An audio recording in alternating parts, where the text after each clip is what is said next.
huissier de justice et le mandataire du leader pastéfensiste Ousmane Sonko est conduit à la direction générale des élections. Dans un communiqué, le collectif des avocats de Ousmane Sonko déplore et appelle l'État au respect des décisions de justice. Les Sénégalais semblent être en contrepoids du refus de la DGE. Arona Ndiaye demande à l'État du Sénégal de laisser l'huissier faire son travail. Pas du tout normal. C'est pas du tout normal. C'est-à-dire si la loi est là, on doit laisser la loi s'appliquer. Donc Ousmane Sonko a pris un huissier, c'est-à-dire qu'il doit laisser le huissier faire son travail. Parce que les Sénégalais sont fatigués, les Sénégalais sont stressés. Et deuxièmement, il y a eu trop de morts dans ces pays-là. Et ça me fait mal. Des jeunes garçons, des jeunes enfants et d'autres qui sont dans les prisons. Donc je crois qu'il est temps que nos dirigeants essayent de voir les choses en face. Seul le pouvoir de Dieu. L'activiste Amadou Sy, dénommé l'homme fort, qualifie l'acte d'injustice. Ce que le PASTEF doit faire, il l'a fait. S'ils veulent le radier, ils n'ont qu'à se baser sur ce qui est logique. Devant le tribunal, Ousmane Sonko avait raison. C'est lui qui dérange dans tout ça. Les dirigeants, s'ils veulent nous choisir en chef, vraiment, c'est dans un autre Sénégal ça. Mais ce Sénégal a dépassé ça. Ils peuvent radier le nom de Ousmane Sonko s'ils veulent. Radier le nom du PASTEF, mais PASTEF les a inscrits dans les cœurs. Il faut un combat logique. Tout reste à croire que l'État du Sénégal ne semble pas être dans une logique du respect des décisions du juge. Alors aujourd'hui, nous vivons, n'est-ce pas, une violation des droits de Ousmane Sonko une fois de plus.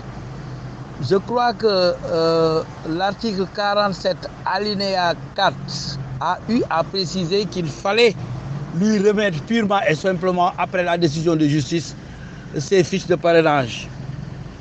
Alors, ils veulent évoquer des histoires d'administration, etc., mais je ne pense pas que cela puisse fonctionner comme ça. C'est une violation pure et simple des droits de Ousmane Sonko. À l'instant où M. Ayib Daffé a eu à récupérer le jugement, immédiatement, on devait lui remettre les fiches de parrainage. Alors, en se basant sur, n'est-ce pas, le jugement. Mais ils ne l'ont même pas laissé entrer. Cela veut dire quoi? Cela veut dire qu'ils sont toujours en train de violer les droits de Ousmane Sonko, c'est-à-dire de l'opposition en général au Sénégal. Parce que c'est Ousmane Sonko qui symbolise, n'est-ce pas, l'opposition. Je crois que, vu tout cela, tous les opposants devaient s'offusquer de ça et faire une lettre de condamnation, n'est-ce pas, de l'acte de la DGE. C'est ça qui va favoriser l'union de l'opposition. Donc nous attendons la réaction de toute l'opposition par rapport à cette question-là.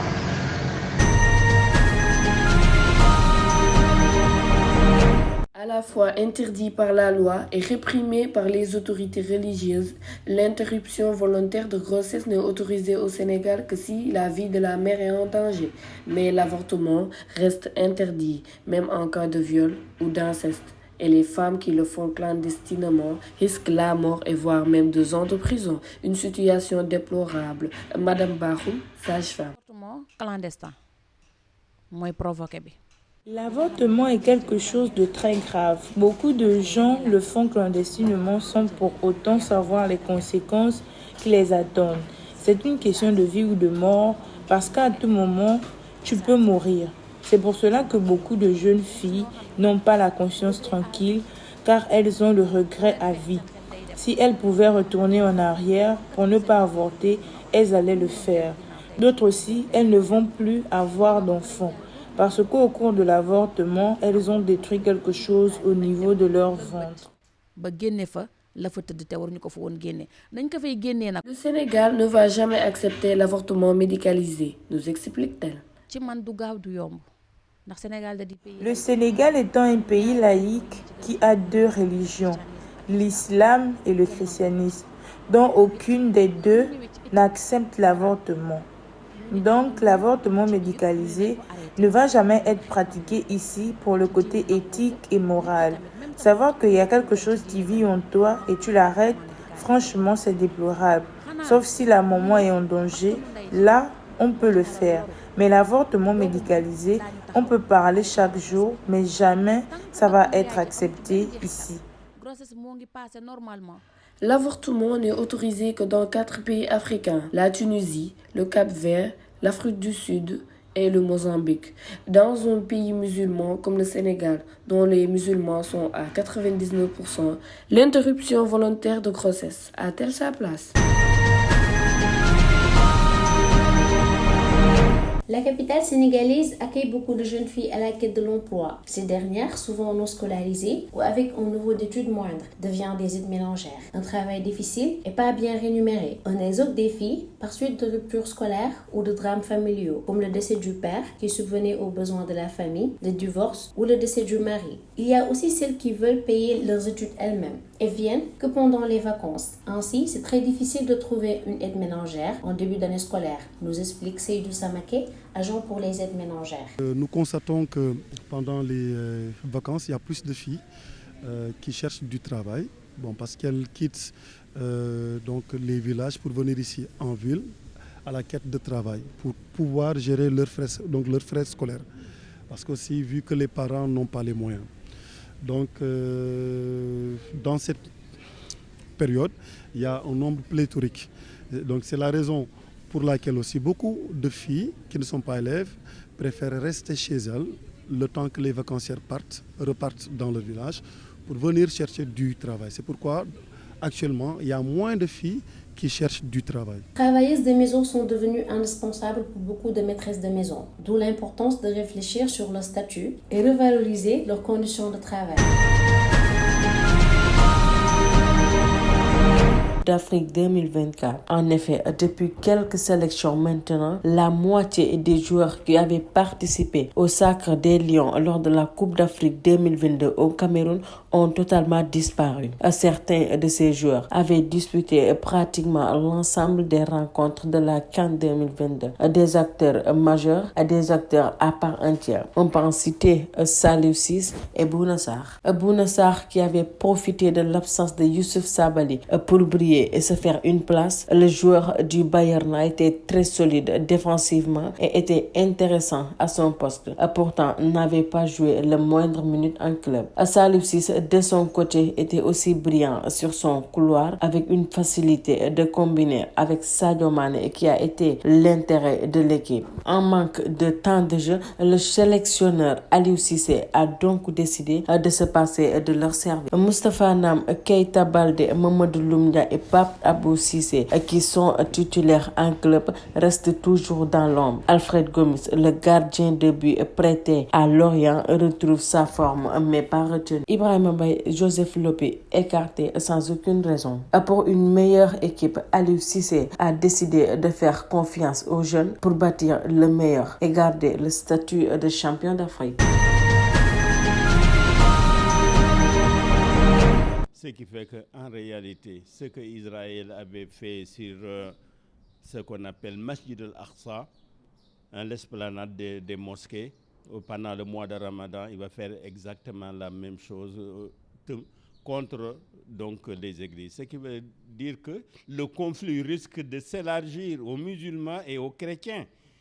Deuxièmement, Israël a fait la destruction de toutes les infrastructures, y compris des banques et des édifices publics contre les Palestiniens et contre surtout les dirigeants de Hamas, tuant enfants, femmes, etc. Si bien qu'aujourd'hui, le Gaza est complètement encerclé. Il y a un risque de génocide. On ne peut pas avoir un État d'Israël qui continue à bombarder, à tuer à la suite de l'opération de délice d'Al-Aqsa. Il y a une catastrophe humanitaire qui est là. Et donc nous avons la plupart des pays européens, surtout les grandes puissances, qui n'ont pas véritablement réagi dans le bon sens, qui consiste à favoriser les conditions de dialogue pour que la paix revienne, pour qu'on puisse aussi véritablement prendre une position médiane permettant de parler aux uns et aux autres. Mais quand on voit pour la première fois aussi bien les États-Unis, l'Union européenne rangée derrière... L'ancien président du Niger a tenté de s'évader du lieu où il était retenu depuis son renversement le 26 juillet dernier. Selon la déclaration lue jeudi soir à la télévision nationale, il aurait tenté de fuir avec sa famille, ses 2 cuisiniers et 2 éléments de sécurité, rapportent les autorités nigériennes. Il aurait emprunté des hélicoptères appartenant à une puissance étrangère en direction du Nigeria. Il a été rattrapé par l'armée et certains de ses complices ont été arrêtés. Les militaires annoncent l'ouverture d'une enquête. 20 octobre 2022, 20 octobre 2023. Un an, jour pour jour, que des manifestations contre une prolongation de la durée de transition politique au Tchad étaient violemment reprimées, faisant selon les autorités 73 à 300 victimes. Les transformateurs, un des partis d'opposition qui avait manifesté durant ce jeudi noir, estiment un empêchement de son retour sur la scène politique. L'édition 2023 du sommet des leaders du monde contre le cancer a réuni en Californie, aux États-Unis, 350 dirigeants d'organisations de lutte contre le cancer venus du monde entier. Hier, l'objectif était de trouver des solutions aux enjeux.